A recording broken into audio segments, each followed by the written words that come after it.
Smart Tech avec BNP Paribas. Retrouvez des entreprises et des projets innovants.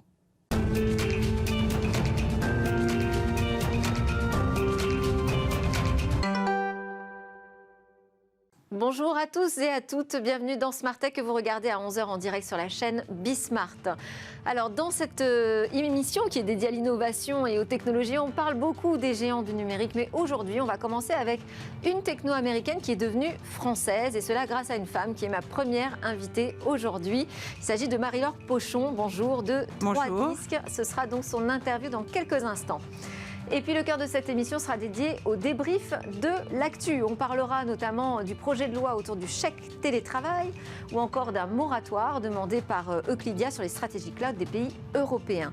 Il y a aussi une plainte contre Microsoft que l'on évoquera ou encore la demande d'indemnisation de réfugiés Rohingyas à l'égard de Facebook. Et enfin, on parlera un peu auto avec une filiale d'Intel qui prépare son entrée en bourse. Et puis, on retrouvera notre rendez-vous Game Business.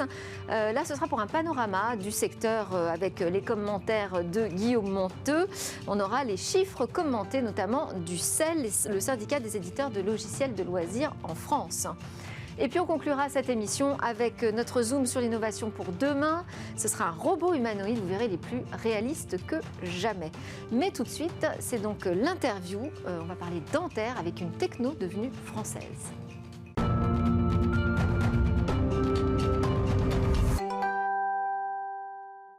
Alors j'ai découvert cette histoire à l'occasion du Salon des dentistes, l'acquisition d'une société américaine basée à Washington et en Corée également, et l'acquisition aussi de sa technologie par une femme française, entrepreneur. Et depuis son acquisition, en un an, le chiffre d'affaires a triplé déjà. Bonjour Marie-Laure Pochon. Bonjour. Merci beaucoup de venir nous raconter cette histoire. Donc c'est vous qui êtes à l'origine de ce rachat qui est quand même pas commun à plusieurs titres. Déjà, vous ne sortez pas, vous, d'une école de médecine, mais plutôt de HEC.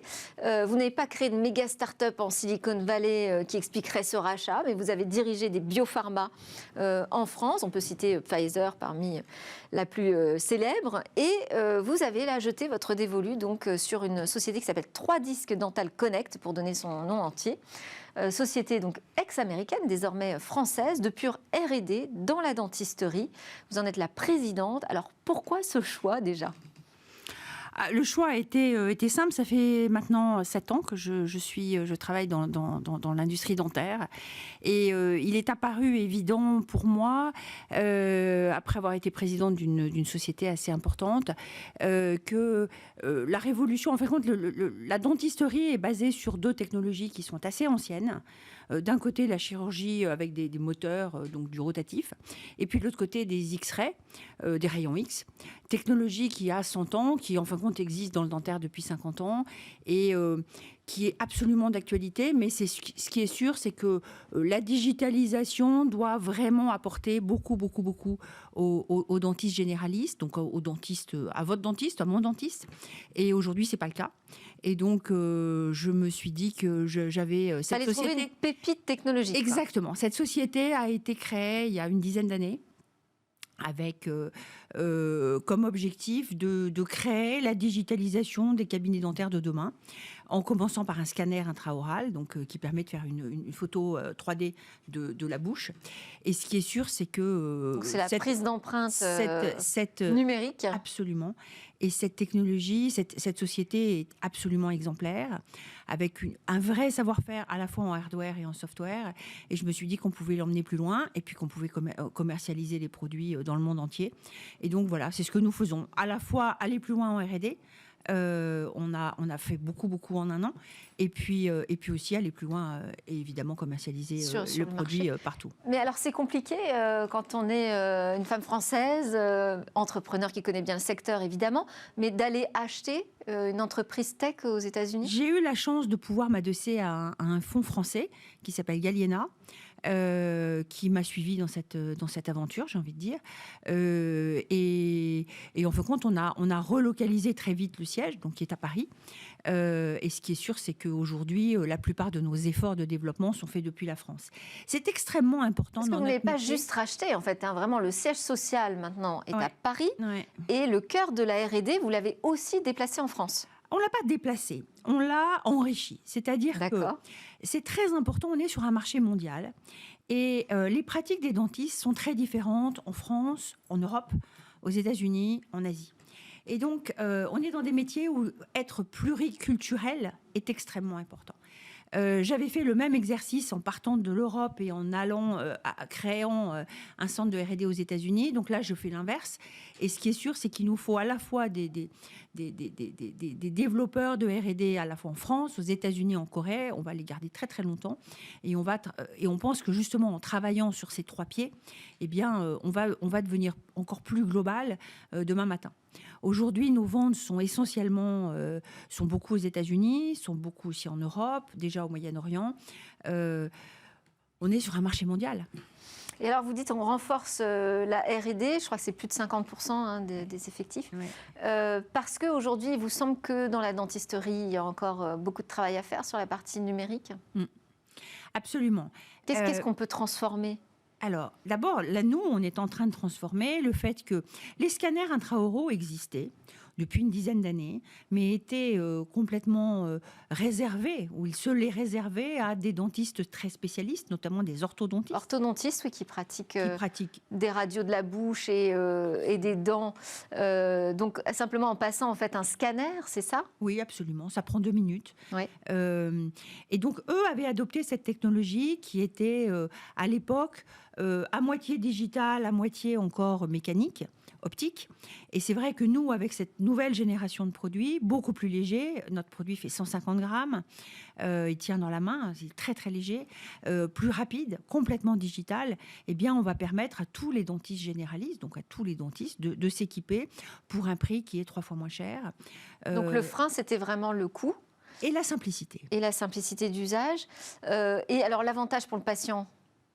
L'avantage pour le patient, c'est que... C'est quand même moins invasif, c'est vrai, d'avoir j'imagine que vous un avez stylo eu... qui passe dans la bouche plutôt qu'une empreinte Exactement. classique. Ouais. Oui. Ça, il y a un plébiscite. Il y a un plébiscite. Et puis, c'est vrai qu'avec le Covid, si vous voulez, c'est apparu à tous comme étant un peu embarrassant, comme disent certains dentistes, de faire une empreinte avec en fin de compte, de créer un moule qui lui-même, une fois qu'il est envoyé dans le laboratoire de prothèse, est scanné. Donc, si vous voulez, c'est bizarre. Ouais. Pourquoi est-ce qu'on a besoin de cette étape supplémentaire ? On n'a qu'à scanner tout de suite. Ça apporte quoi ? Ça apporte de la précision, évidemment, donc des couronnes qui tiennent plus longtemps.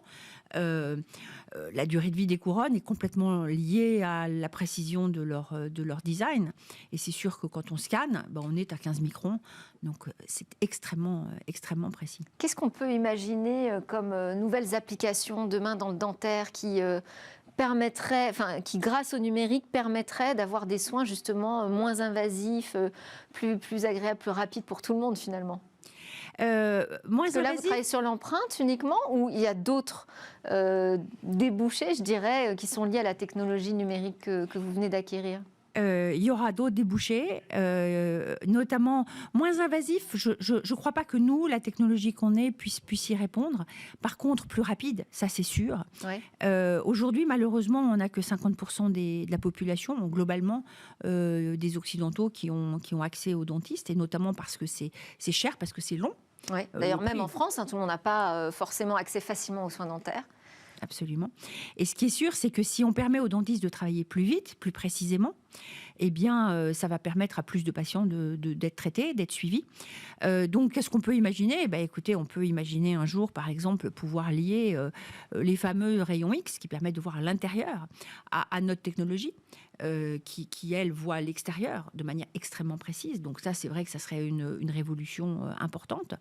Et puis on a d'autres projets. Un peu comme ce qu'on trouve dans d'autres corps médicaux, finalement. Absolument. Absolument. Parce qu'au Salon des dentistes, vous avez présenté une première mondiale. Oui, écoutez, c'était la première fois qu'on présentait notre nouveau produit.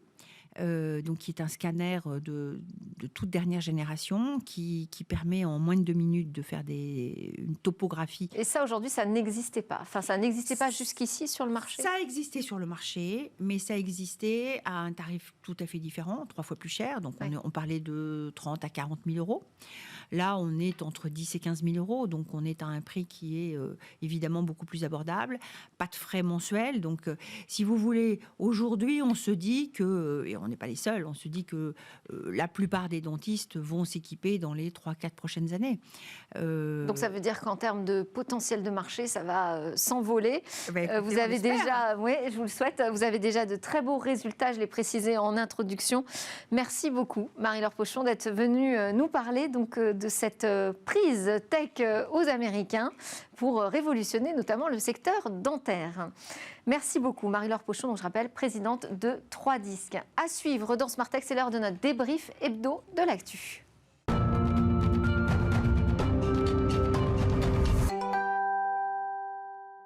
Commenter ce qui agite la tech. Eh bien, avec moi, nous avons Alain Staron, évidemment, le disrupteur opérationnel. Bonjour Alain. Bon, alors, c'est-à-dire, quand je dis opérationnel, c'est qu'en fait, vous mettez vos conseils en pratique quand même, à travers votre société. Donc, il est PDG d'Amborella, je le rappelle. Et à ses côtés, Tristan Nitto, figure du web, de l'open source. Une des dernières initiatives pour vous suivre, c'est le projet de moteur de recherche unsearch.io. Voilà, mais il y a plein d'autres initiatives autour de Tristan Nitto. On ne va pas toutes les citer là, ce n'est pas l'objet. L'objet, c'est de commenter l'actu. On va commencer avec le sujet le plus franco-français, le chèque télétravail. Donc, on a une proposition de loi qui permettrait donc d'attribuer 600 € maximum par an aux personnes, aux employés qui auraient besoin eh bien, de justifier de frais liés au fait qu'ils télétravaillent, peut-être chez eux, mais peut-être aussi dans un espace de coworking, et ce serait une défiscalisation voilà, sur ces frais. Alors, que pensez-vous de cette proposition? Est-ce qu'elle vous semble justifiée, vu la période? C'est toujours bien d'encourager les gens à télétravailler. Après, trop de télétravail tue le travail, pas que le télétravail. Un sceptique du télétravail. Il faut se souvenir de qui l'apôtre, un des premiers à avoir proposé le télétravail, c'était Steve Jobs. Il lance un ordinateur domestique, il dit à quoi ça va servir? Peut-être à travailler. Et le même Apple qui a envoyé tous ses employés chez eux pendant le Covid, leur a tous demandé de revenir. Au moins 3 jours par semaine. Et quand on écoute Tim Cook, il dit c'est vraiment top le télétravail, ça nous a permis de nous protéger. Donc en période, je ne me faites pas dire ce que j'ai pas dit. En période de crise, c'est très très bien de télétravailler, sauf qu'il manque la créativité, l'énergie, l'esprit d'équipe, l'enthousiasme, etc. Tout ce qui est apporté par le rapport humain. Et je ressens dans la start-up que j'ai en ce moment, parce que je ressens tous des jeunes, tous envie de télétravailler, mais quand on passe les entretiens, on dit mais moi je préfère venir. Et il y a un problème certain aussi, c'est la culture d'entreprise qui est compatible ou pas avec le télétravail. Si vous ne faites pas confiance à vos employés, si vous n'êtes pas dans un management par objectif et que les gens y travaillaient parce qu'ils étaient sous le regard du patron, que vous mettez ça en télétravail, eh ben, c'est une catastrophe. Ça va être compliqué. Et donc, toutes les entreprises ne sont pas adaptées au télétravail. Et ça, si on ne le sait pas, on va dans le mur. Enfin, en tout cas, on se cogne et ça fait mal.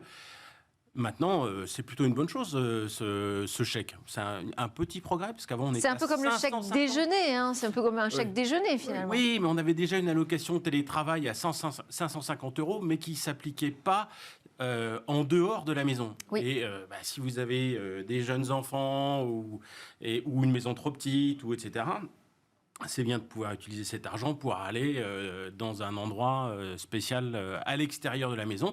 Et ça, l'allocation ne le couvrait pas. Et maintenant, le nouveau chèque, s'il est confirmé, le couvrirait. Donc, c'est un progrès, parce qu'on passe de 550 à 600. C'est pas beaucoup. Mais surtout, on élargit la possibilité d'utiliser ça à l'extérieur de la maison. Donc, pourquoi pas? Ça vous choque pas? Vous dites pas encore un truc à la française? Ah non, ça fait pas. Et puis, ça développe aussi les tiers-lieux. C'est-à-dire qu'on voit bien les hôtels, en particulier du groupe Accor, qui étaient à la rue, quand on fermait les hôtels, ils ouvraient des salles de réunion. Ils viraient les lits dans les chambres, ils en faisaient des salles de réunion, des salles de travail. Donc le tiers-lieu qui permet de se retrouver à 2 ou 3 est un moyen terme entre je fais beaucoup de transport dans des métros bondés où je peux attraper le Covid et je reste chez moi où je suis vraiment tout seul. Et pardon, dès qu'on doit échanger sur des sujets, on doit faire preuve un peu de créativité. À distance, c'est très compliqué. Absolument. Alors, deuxième sujet, c'est un moratoire demandé par Euclidia sur les stratégies cloud des pays européens. Euclidia, c'est une alliance d'acteurs européens des technologies du cloud. Ce moratoire, ça me fait penser au moratoire demandé par la Commission européenne sur l'intelligence artificielle. Est-ce qu'on a besoin d'un moratoire sur les stratégies cloud européennes ?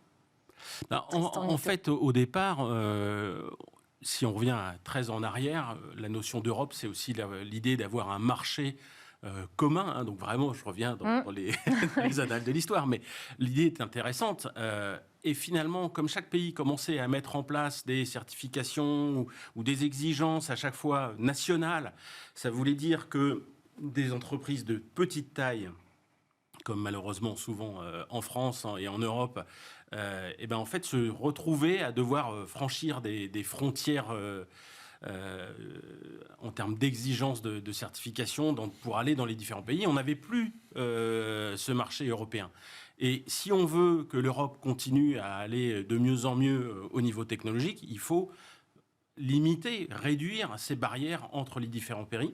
Et donc, ce moratoire, c'est probablement une bonne façon de faire. Moi, je n'étais pas, au départ, pas super enthousiasmé par cette idée de moratoire, mais je comprends que vu la petite taille des entreprises en Europe et ces barrières qu'ils doivent franchir à chaque pays, il vaut peut-être mieux en avoir. Il faut peut-être expliquer les barrières, parce qu'on se dit, mais quelles sont ces barrières, finalement, qui sont propres au cloud ? C'est qu'en France, en l'occurrence, on travaille, enfin, le gouvernement a travaillé autour d'une standardisation, on va dire, du cloud de confiance, qui rend effectivement les choses plus compliquées pour les petits acteurs du cloud. Le Secnum Cloud, effectivement, de l'ANSSI exige des certifications qui sont bien. Enfin, je veux dire que l'idée en elle-même est excellente. Hein, l'idée, c'est d'être plus protecteur. Je ne suis absolument pas en train de critiquer le travail de l'ANSSI. Néanmoins, ça veut dire que chaque petite entreprise doit faire des efforts coûteux. Et donc, c'est plus dur pour une petite entreprise française ou allemande que pour un GAFA de faire ces mêmes efforts.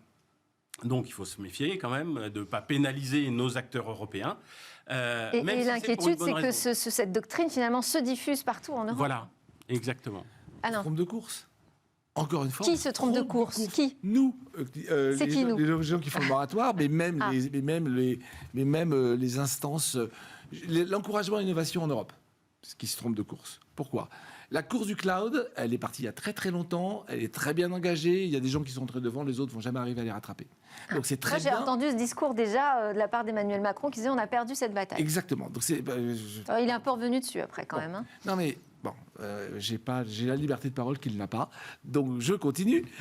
Donc effectivement, il est indispensable de réglementer des gros. Pourquoi ? Parce que d'abord, c'est des gros qui ne sont pas européens, donc un problème de recherche et de libre arbitre. Et d'autre part, parce qu'ils empiètent sur... Enfin, leur relation avec les citoyens devient telle que, à un moment, il faut mettre des limites. Donc la réglementation sur qu'est-ce qu'il faut faire pour protéger les données qui sont dans un cloud est très bien. Mais ça ne s'intéresse qu'aux gros. Un petit, comme vous dites, n'aura jamais aucune chance de faire le job. D'où ma question, la course suivante, quelle est-elle ? Parce que sur la course suivante, tout le monde est petit. La course suivante, ça pourrait être justement l'Europe, parce que vous dites on est petit en France, mais on est petit en Allemagne, en Italie. Oui, peut-être que si on se réunit et qu'on fait l'Europe, on peut rêver peut-être. Mais... Aujourd'hui, d'abord il le faut, tout à fait. Il le faut, et un des premiers sujets qu'on a, c'est les langues, mais enfin, ce n'est pas le sujet d'aujourd'hui. Il faut bien sûr harmoniser autant qu'on peut l'Europe. Maintenant, moi, je voudrais qu'on se pose la question et qu'on se mette à réfléchir sur qu'est-ce qui vient après le cloud. Qu'est-ce qui vient après le cloud ? Et qu'on raisonne non pas en j'ai un machin qui s'appelle cloud, et c'est là-dessus qu'il faut légiférer, mais raisonner en de quoi avons-nous besoin de protéger les données personnelles, et quel est le meilleur instrument aujourd'hui pour protéger les données personnelles, sans se poser la question du cloud ou pas. Et là, faire émerger des champions qui pourraient être européens, parce qu'en plus, c'est dans l'ADN européen de protéger les individus, qui pourraient développer des nouvelles technologies qui permettrait de protéger les données privées, quel que soit le cloud utilisé. Oui, c'est trop tard. Notre disrupteur nous dit, en fait, il faut penser à l'infrastructure de demain. Exactement. Mais en attendant, on a une infrastructure aujourd'hui existante, et ce que dit aussi cette coalition, c'est on ne fait pas d'études d'impact de risque sur les décisions qui sont prises aujourd'hui. Est-ce qu'on peut évaluer les risques ? Oui, mais c'est super compliqué et ça prend aussi du temps d'évaluer des risques. Je ne dis pas qu'il ne faut pas le faire, mais après, il faut régler le curseur au bon endroit.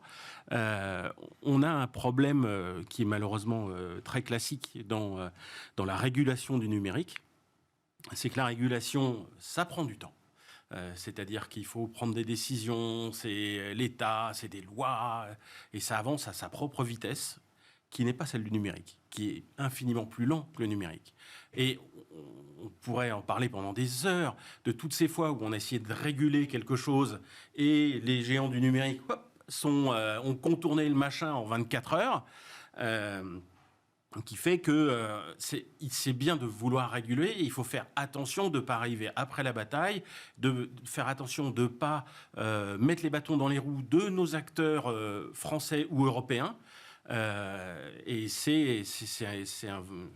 on s'arrache les cheveux. Enfin, moi, j'ai été 3 ans au Conseil national du numérique.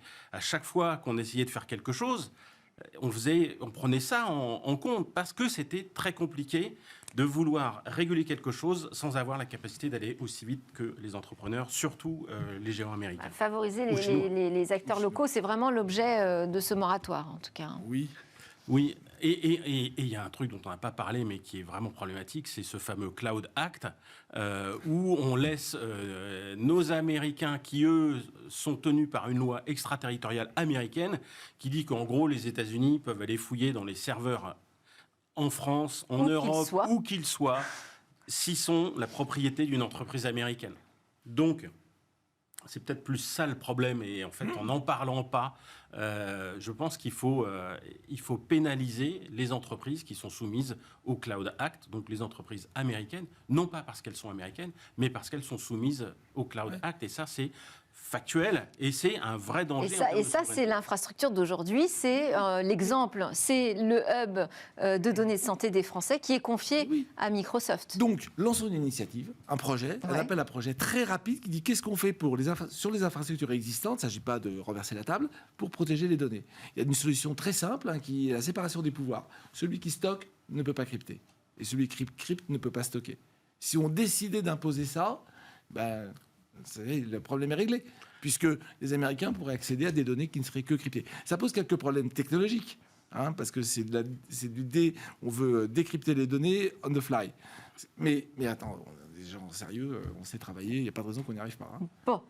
Autre sujet sur lequel je voulais vous faire réagir tous les deux, c'est une plainte qui est portée par une coalition d'une trentaine d'entreprises et d'associations contre Microsoft. Donc on vient de l'aborder là sur le S-Data Hub.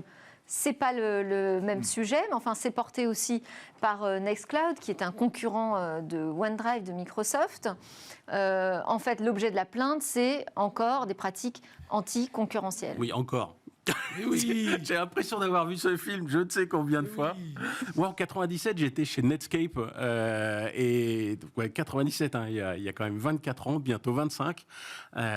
Et on a vu Microsoft faire quelque chose qui était interdit déjà à l'époque et qui lui a valu des problèmes autour de la loi antitrust américaine, c'est-à-dire utiliser son monopole ou son extrême influence dans un domaine pour l'étendre à un autre domaine. Donc c'était le système d'exploitation. Voilà, contre navigateur, qui était un marché émergent.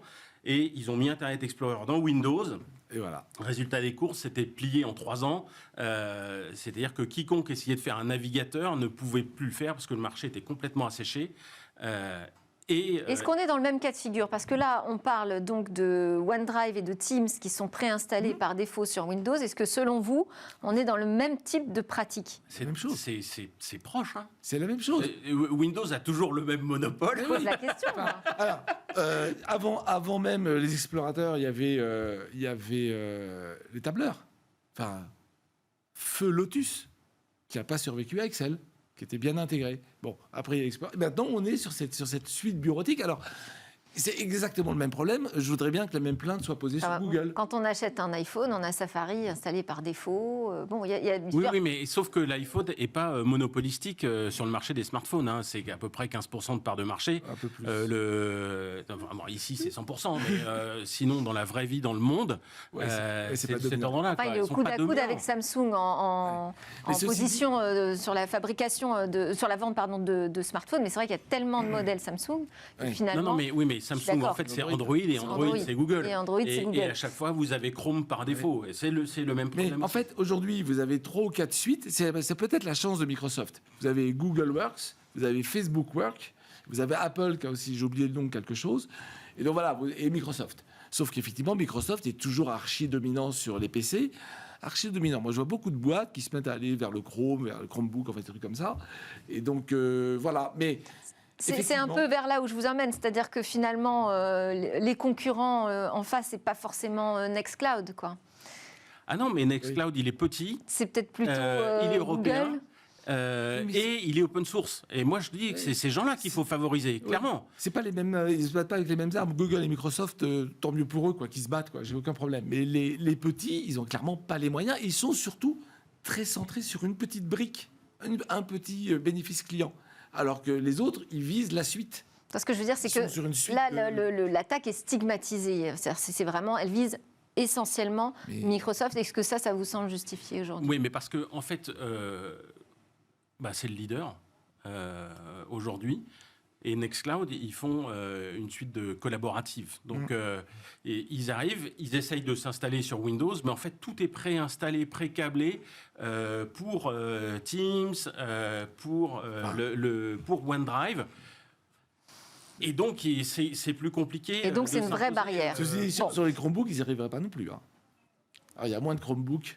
Oui, Dieu merci. Parce mais ils que n'arriveraient pas non plus. Pour moi, c'est peste et colère. Hein. Pour moi, le Chromebook, on est est encore pire que Windows. On est tout à fait en phase. Et donc, alors, on va terminer parce que je vois que le temps file très vite.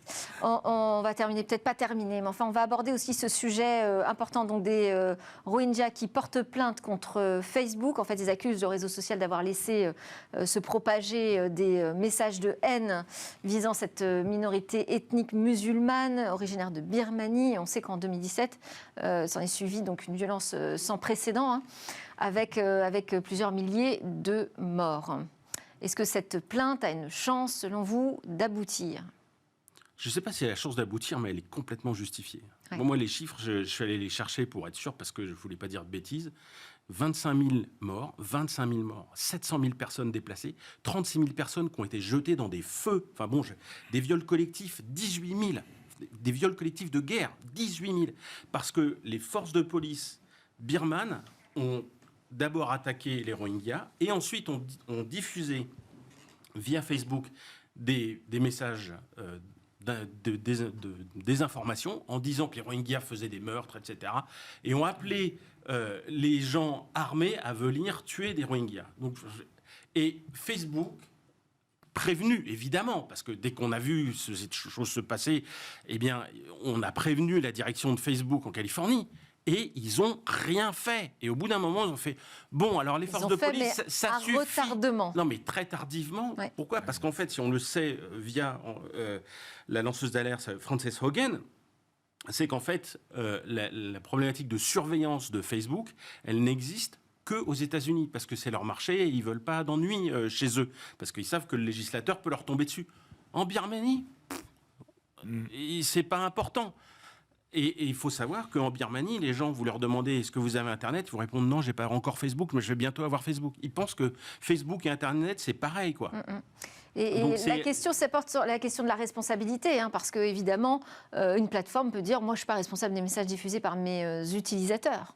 Oui, enfin, sauf qu'ailleurs, ils font de la modération, mais là, ils n'avaient pas d'intérêt économique à faire de la modération et ils ont laissé ces morts se faire. Et ça a duré des années, quoi. Et aujourd'hui, il y a toujours des camps, des gens qui sont sur une île de Rohingyas en dehors de la Birmanie. En tout cas, pour contourner cet écueil, on va dire, juridique, la coalition, on va dire, le groupe de Rohingyas qui porte plainte, demande à ce que ce soit la loi birmane qui soit prise en compte plutôt que la loi américaine sur la question de la responsabilité.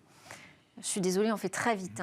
Je voulais qu'on termine avec Mobileye, filiale donc, du géant américain des semi-conducteurs Intel, qui prépare son entrée en bourse pour la mi-2022. Je sais que c'est votre dada, les questions de voitures autonomes. Donc là, on est en plein dedans. On a une filiale israélienne qui est spécialisée dans la technologie pour les voitures autonomes. Absolument. Et donc pour être très très bref, les voitures autonomes, c'est de l'intelligence artificielle. L'intelligence artificielle, c'est l'intelligence d'un perroquet. C'est-à-dire que ça ne fait que répéter. Donc, si vous voulez apprendre une voiture à conduire, il faut répéter plein de gens qui conduisent. Donc il faut se mettre dans des voitures avec des gens qui conduisent et comprendre ce qu'ils font. C'est ce que fait Mobileye. Mobileye vient d'annoncer son 100 millionième capteur installé. Ça va. Donc ça fait que tous les jours, ils récupèrent 4 millions de miles de données, 4 millions de miles par jour. Donc ça va très très vite. Et qu'est-ce qu'ils font ? Sur le virage en bas de la rue, par exemple, ils savent en gros les gens ils le prennent à quelle vitesse. Donc ils peuvent emmener toutes ces données pour faire des véhicules autonomes. Donc du coup, ils sont très en avance. Il y a un petit débat avec Elon Musk parce que Elon Musk veut pas de lidar et eux se mettent à faire du lidar.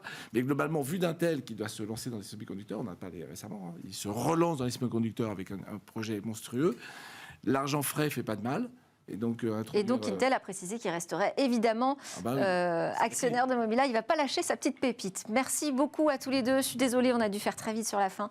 Merci Alain Staron, PDG d'Amborella, et Tristan Nitto, fondateur du moteur de recherche Unsearch. Juste après la pause, on se retrouve pour parler gaming et business.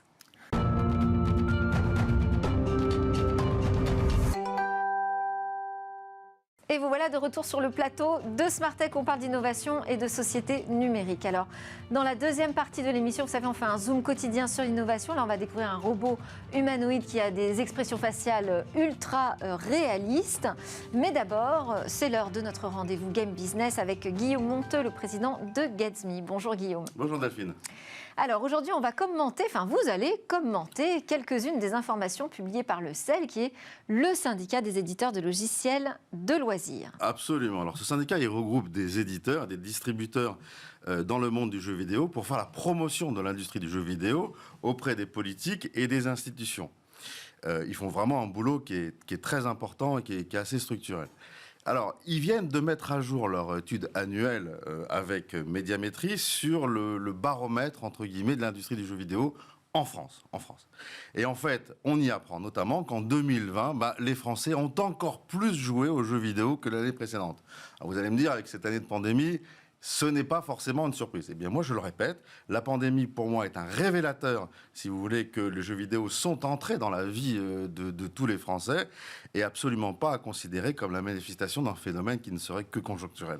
Alors, au-delà de ça, est-ce qu'il y a eu des particularités qui sont ressorties ? Oui, alors il y a quelques stats qui vont surprendre nos téléspectateurs et d'ailleurs qui vont les aider à se faire une meilleure idée du véritable portrait robot en fait du joueur. Première stat, 58% des Français sont des joueurs réguliers. 58%. C'est quoi un joueur régulier ? C'est un joueur qui joue au moins une fois par semaine. Alors ça peut être aussi bien une personne qui joue à Candy Crush dans le métro 5 minutes qu'un no-life qui va faire instance sur instance pendant des nuits et des nuits sur World of Warcraft. On est d'accord, mais 60% des gens, presque 60% qui jouent de manière régulière en France, ça fait quand même beaucoup. Deuxième stat, le joueur type est à 53% un homme, 47% une femme. Vous voyez, on a presque la parité. Pas mal. C'est aussi plus intergénérationnel. Absolument. Alors, le CEL a mesuré que l'âge moyen du joueur en France, c'est 38 ans. 98% des enfants jouent aux jeux vidéo, donc ça ne surprendra pas grand monde. En revanche, 71% des adultes jouent aux jeux vidéo, et je vais même vous dire mieux, Delphine, le CEL, l'étude du CEL nous dit mieux, un adulte sur 3 joue tous les jours. Donc vous voyez, là on vient complètement casser le cliché du jeune boutonneux dans sa chambre qui, cloîtré dans le noir, joue aux jeux vidéo. Et oui, le joueur ne ressemble plus du tout à ça. C'est vous, c'est moi. Quand on a 38 ans d'âge moyen, c'est-à-dire quand on dit adulte, il y a aussi des seniors. Quelle est la part des plus âgés en fait qui jouent aux jeux vidéo ? Autre élément important de ce rapport, un joueur sur 5 est retraité. Et un retraité sur 2 est un joueur. Vous voyez ? Donc, on parlait il y a une dizaine d'années, d'ailleurs de manière assez pas très élégante de la ménagère de moins de 50 ans, qui était une cible, si vous voulez, pour la télévision. Et bien en fait, ces hommes, ces femmes, aujourd'hui, sont clientes du jeu vidéo, et on comprend mieux pourquoi les marques, en fait, commencent à s'intéresser au monde du jeu vidéo pour aller toucher une audience, en fait, qui se trouve aussi bien sur le web, sur la télé, bon, ça on le savait, mais maintenant dans le jeu vidéo. En France, le phénomène est naissant entre les marques et le jeu vidéo. On trouve quand même du Kellogg's, du BNP, du Hermès, du Levi's qui commencent à investir le monde du jeu vidéo. Aux États-Unis, le phénomène est vraiment important pour deux raisons. Un, parce que toucher une même personne dans le jeu vidéo, ça coûte moins cher que de toucher cette même personne à la télévision. Bon, ça c'est la première des raisons. Et la deuxième des raisons, c'est que en termes de mémorisation, quand vous jouez à un jeu, en fait, vous êtes attentif à l'ensemble des messages qui vous sont proposés et donc aux messages de marque, ce qui n'est pas le cas quand on regarde la télé. Bon, à part quand on regarde Bismart, franchement, quand on regarde la télé, on peut aussi faire autre chose.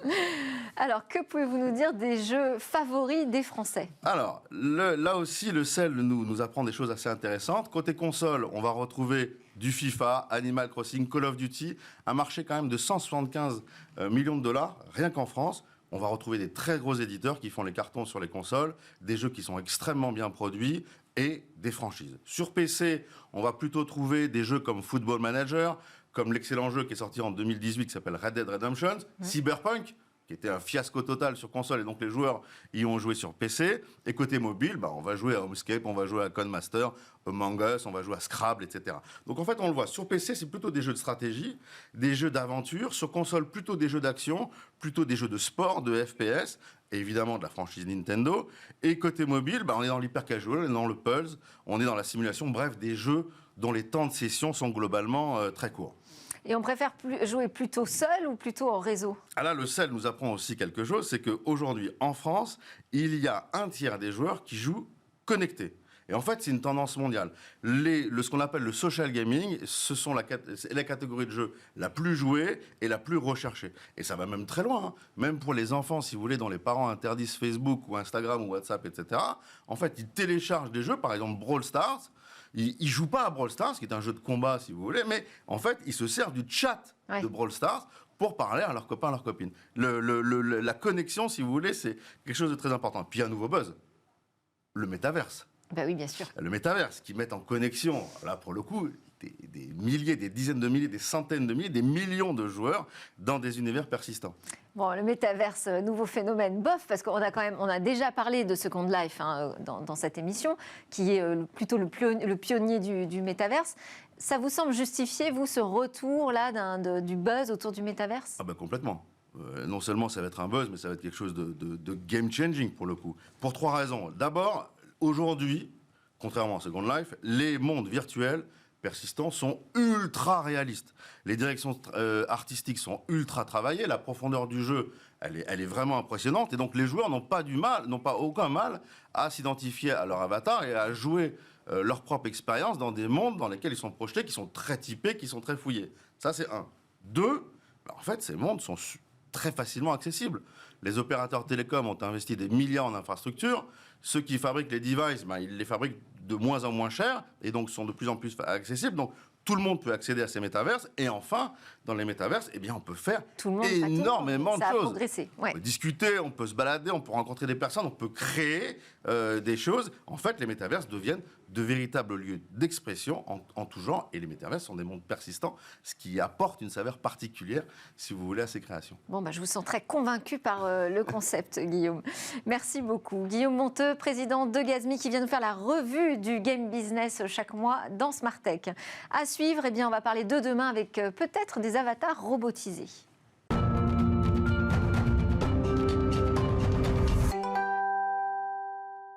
Et demain, notre Zoom quotidien sur une innovation. Bonjour Cécilia. Bonjour Delphine. Aujourd'hui, donc, vous allez nous présenter ce robot humanoïde qui est ultra réaliste. Oui, complètement. En tout cas, dans son visage. Vous allez le voir, il s'appelle Ameca. C'est une société, une innovation britannique qu'il a réalisée. Elle s'appelle cette société Engineering Arts. Société qui vient de dévoiler une vidéo donc assez époustouflante. On peut voir le robot se réveiller, découvrir son propre corps avec étonnement. C'est assez troublant. Et puis on voit la fluidité des mouvements, le réalisme du visage. Alors je vous propose de regarder pour en juger par vous-même.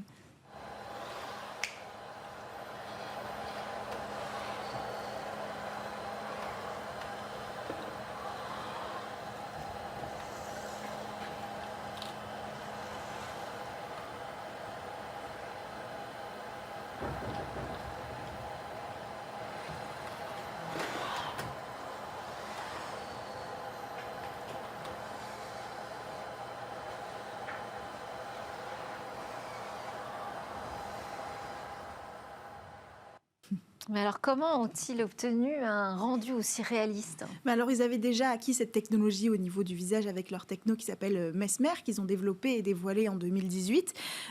Techniquement, ils travaillent à partir de scans 3D pour reproduire le visage d'une personne réelle qui sert de modèle.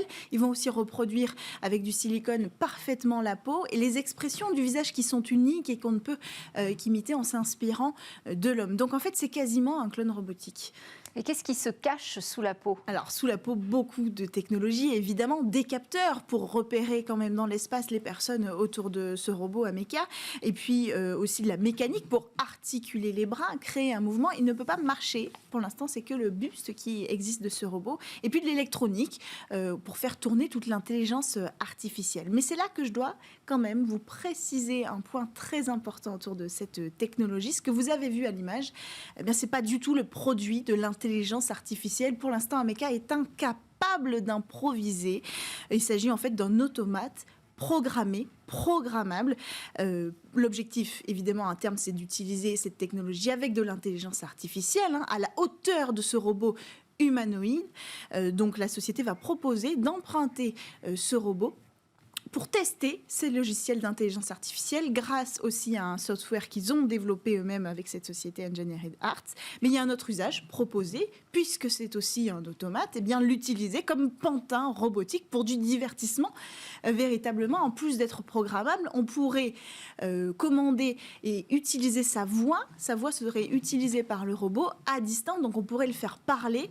Il suffirait pour ça de louer ce robot et ce pantin robotique. On n'a pas le prix de la location pour l'instant, mais on sait qu'on va le revoir très bientôt au CES de Las Vegas, où il sera certainement très attendu. Ah oui, grande curiosité, j'imagine, Oui. autour de ce robot. CES Las Vegas 2022, début janvier. On couvrira évidemment cet événement dans Smart Tech. Merci à tous de nous avoir suivis.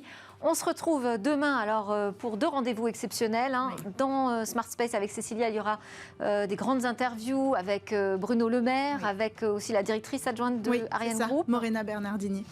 Et puis la grande interview démarrera avec la personne, le directeur qui est responsable de créer une archive universelle de l'ensemble des logiciels qui ont jamais été écrits dans le monde. Voilà pour demain. En attendant, je vous souhaite à tous une excellente journée.